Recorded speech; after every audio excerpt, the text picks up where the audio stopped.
All right, well, Free Guy topped the box office, bringing in almost $19 million more dollars. It stars Ryan Reynolds as a video game character. Rounding out the top 5, Paw Patrol, Jungle Cruise, Don't Breathe 2, and Respect, the Aretha Franklin biopic. All right, we want to get to some breaking news right now. We are going to a car pursuit right now in Long Beach. Let's go ahead and take a look at the Sky 9 overhead right now. You can see what appears this driver going speeds of 130 miles per hour, even faster. We don't really know much right now. It's kind of hard to even tell what the look of this is. Friend, you should really use Credible.com. Why was this person it's a better way to find great loan rates. And are there more than one person inside the car aside from just the driver? That we still know. But you can see that driver right there. Just blew through that light right there, that red light. Great rates. Definitely not never good. selling your data. Sunday night, thankfully a lot of people are home. The streets are a little bit more empty. He's the credible. Chris, we're getting information from the assembly desk right now. They're telling us from authorities that this is actually a Chevy pickup truck, and this actually started in Garden Grove. But again, right now, it's unclear what the original want was. But again, this is a Chevy pickup going through the streets of Long Beach, originating in the city of Garden Grove. Yeah, what did we just see? Almost hit a car. Driving way too fast. I mean, we are just stronger than we right think we are. It's hard to watch. Proven it. But it's hard to see, which law enforcement agency is actually pursuing this driver right there. That shows me that we are usually capable it's of CHP, anything. but if they can pull out a little We're bit, going to be here so that you can rely on us to tell you what's going on as we continue to discover still in the what city of life Garden Grove is right now. now. Yeah, fortunately, it is a Sunday night, almost 9 We o'clock. hope it's behind us. We hope we never have to go in there bed right again. now, getting ready for work. We're going to navigate and this not too congested together. out on the streets right now because that driver is going extremely fast right now. Yeah, too fast. But thankfully, this person has their lights on.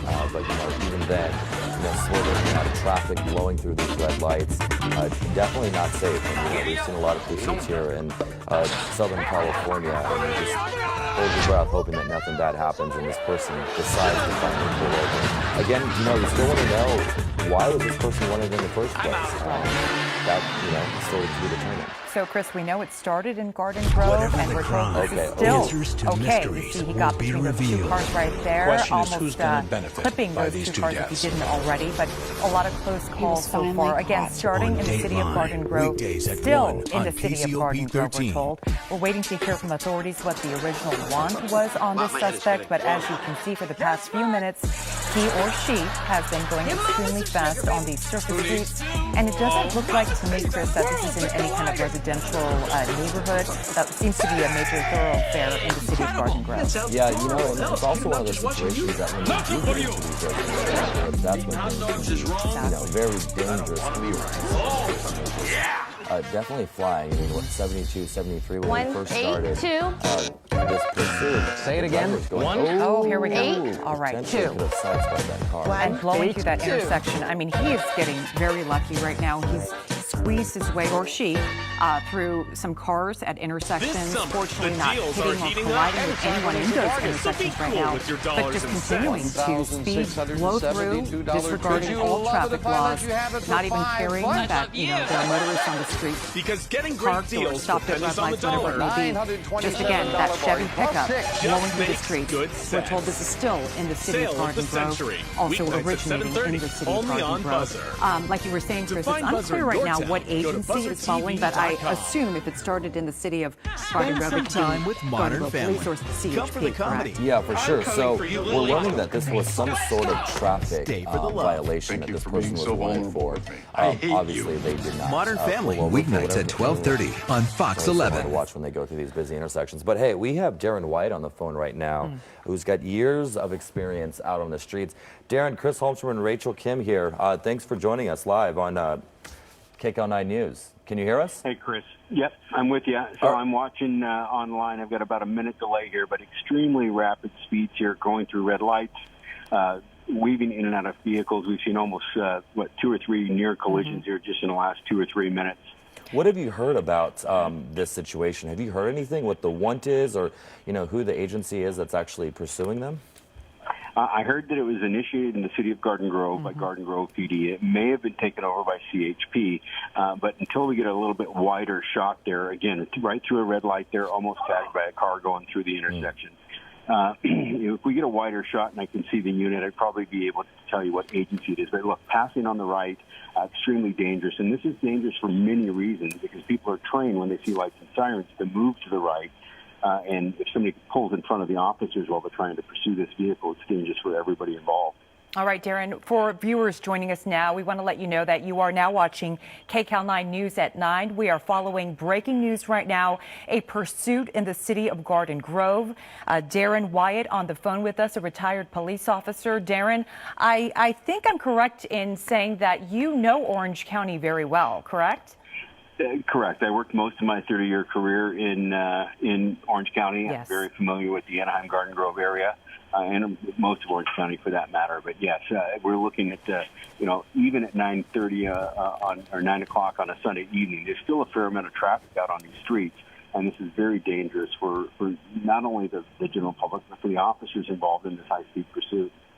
Yeah, and we'll get back to that live shot right now. We are working on getting that. We have some technical difficulties. But Rachel, just watching this pursuit that started in Garden Grove, this person is driving way too fast. It's dark out there, blowing through these red lights. Definitely a scary situation. And, once we get that camera shot back, we will be back with you. But, we want to know why this person was wanted. All we know is a traffic violation. Hopefully we'll learn a little bit more as, the time goes on. Yeah, we don't know if there's one or two people in that car, but that driver, he or she, has been blowing through those streets of Garden Grove.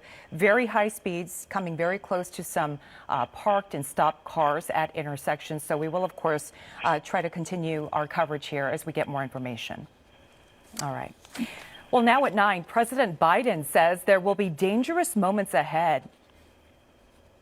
Okay, we're actually going to stay with that pursuit.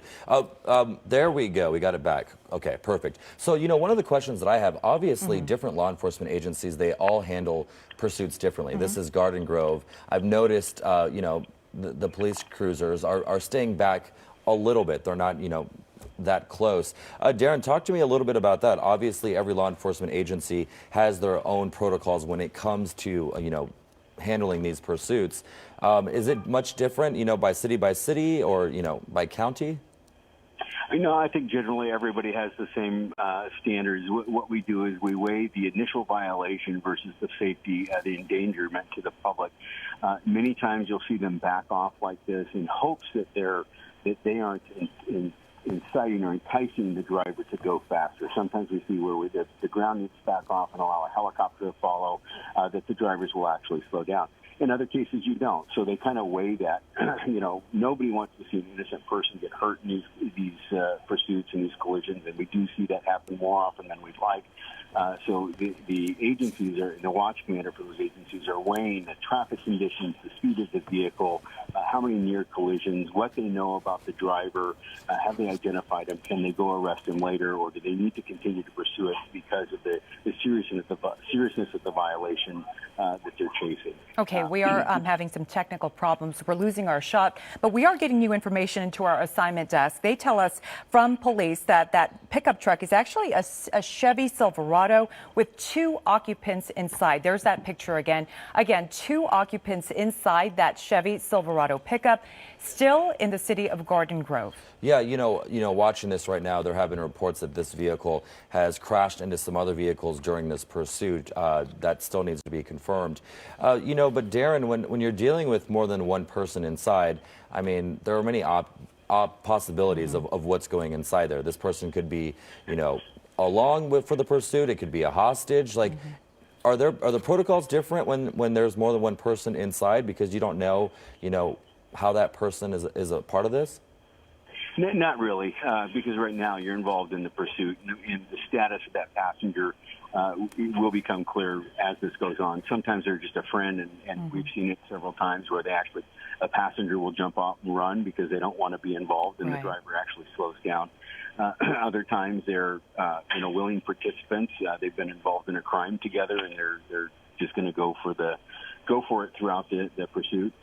There's no indication at this point that we've heard of that the passenger is a hostage in this case. In that regard, it would be handled a little bit differently. But right now, they're just continuing to pursue.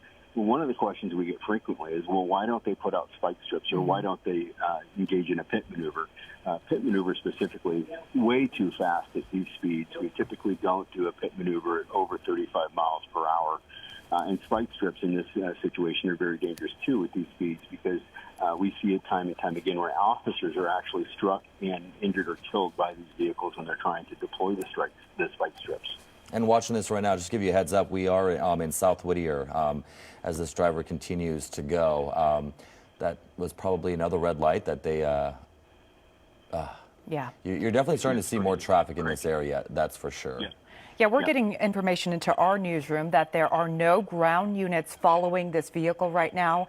So what does that tell us, Darren? That would tell me that the watch commander for Garden Grove PD had determined that the speeds and the danger created to the public and the officers pursuing by the way this guy is driving outweighed what they know is the violation. So if it started as, something as simple as a red light violation or speed, that's an infraction. And to endanger the public in these high-speed pursuits like that, it's not worth it. But you're not seeing, even though the ground units have backed off, you're not seeing any relief of this driver. They're continuing to drive at these high speeds, making erratic turns, turning left across traffic, running red lights, etc. Watching this right now, knowing that there are no ground crews that are out there, following this pickup truck, generally speaking, how does that affect the driver's mindset? Do they generally start driving a little bit more safer because they don't feel like there's as much of a rush to get away?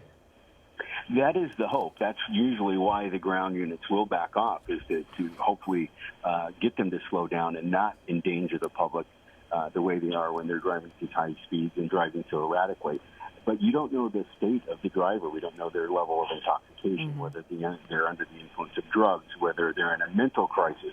We just don't know those things that can drive their activity and their actions. Again, cutting cars off left and right all the way through here. Crazy driving, even without the ground units behind them. Darren, because he is he's posing such a danger to people on the ground, will police continue to track him from the air? Oh, no, cul-de-sac trapped. Looks like he's trapped. Yeah. But no one's following him, so this is probably a foot bail. Without ground units, it's hard to tell. Okay. Hopefully there is a police helicopter overhead. And it's a foot bail. Yeah, we see him bailing right there. And then the driver or the passenger took off as well. We're told that a ground unit is now behind him, so the driver we see take off. Okay, in this situation, they're setting up a perimeter to try and get them in. Yep. All right, we're being told that there are no ground units behind him, but we did see the driver foot bail. I think we saw his cell phone or something flashing in his hand, right? And you could see the passenger get out as well. And, this is one of those situations, unfortunately, a lot of times they get out in a neighborhood like this, it's dark, and if there's no ground units on the floor, it's easy for them to disappear and just, go off into the night. And, this driver or this guy, just walking on his phone, who knows who they're trying to get a hold of, but they probably think that they made it and they escaped. And you can see from our chopper, we can see the streets he's on right now. He doesn't seem to be in a hurry. Is that because he just doesn't see police units around? Maybe he's not as scared right now, but he's just calmly walking across the street with that cell phone in his hand. Yeah, well, not only that, but I have yet to see a shot that shows a police helicopter involved in this pursuit. So if there's no air coverage and there's no ground coverage, then yes, they're essentially just walking away. The hope would be that law enforcement will get there, set up a perimeter, and take them into custody. But if not, they'll be using forensic techniques on that vehicle to try and identify who that driver was, and then go by way of complaint. They can with fingerprints, they can swab for DNA. They've got multiple forensic things that they can do in that vehicle to try and ultimately identify who that driver was. Yeah, so right now, that is the driver we see right here. This is all in South Whittier. If you live in this neighborhood, obviously lock your doors. You never know what could happen with this person. And who knows, maybe this person lives in that neighborhood as well. But just by watching this, Rachel, oftentimes we've learned in pursuits, a lot of people generally go back to neighborhoods that they're familiar with. This could be a place that he lives, grew up, who knows, or maybe that cul-de-sac really threw them off and they're like, all right, we've got nowhere else to go. Let's act like we're just walking.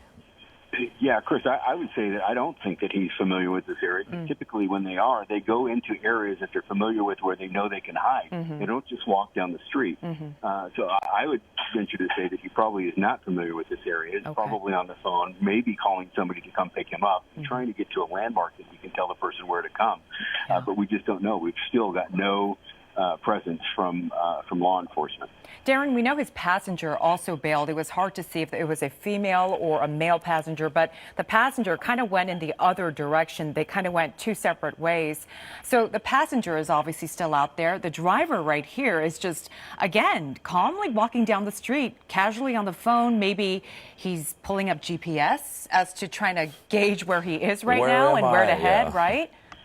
Yeah, who knows? And it's always law enforcement. If there was a law enforcement helicopter overhead, they would typically follow the driver, because the driver is the one that we have the highest degree of charges against, the felony evading.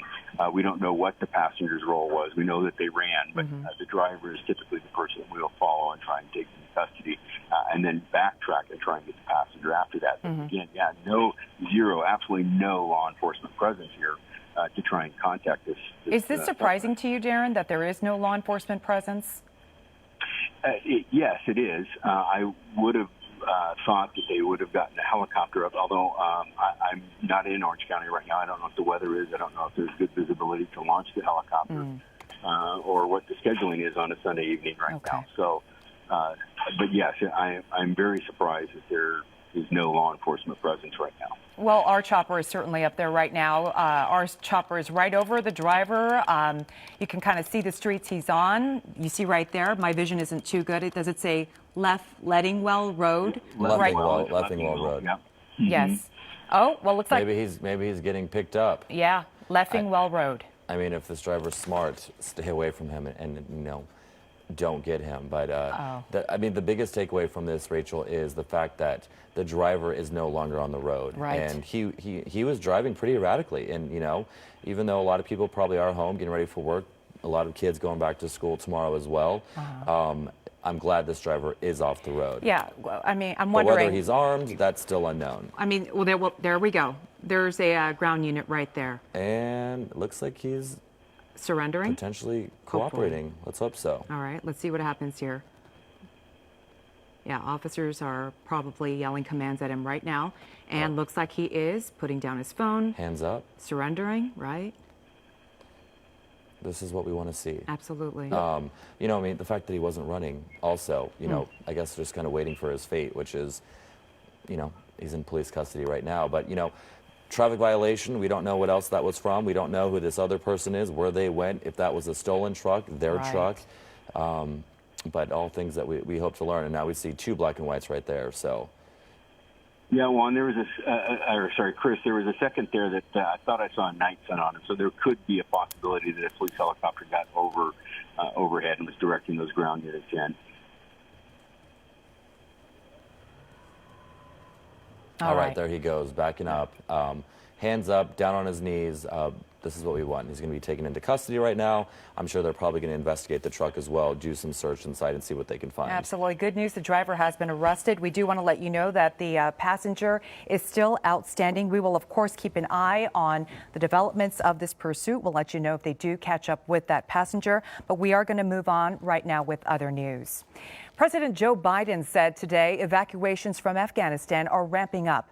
But tonight, there's also reports of the Taliban becoming increasingly violent with Afghanis outside the security of the Kabul airport walls. A new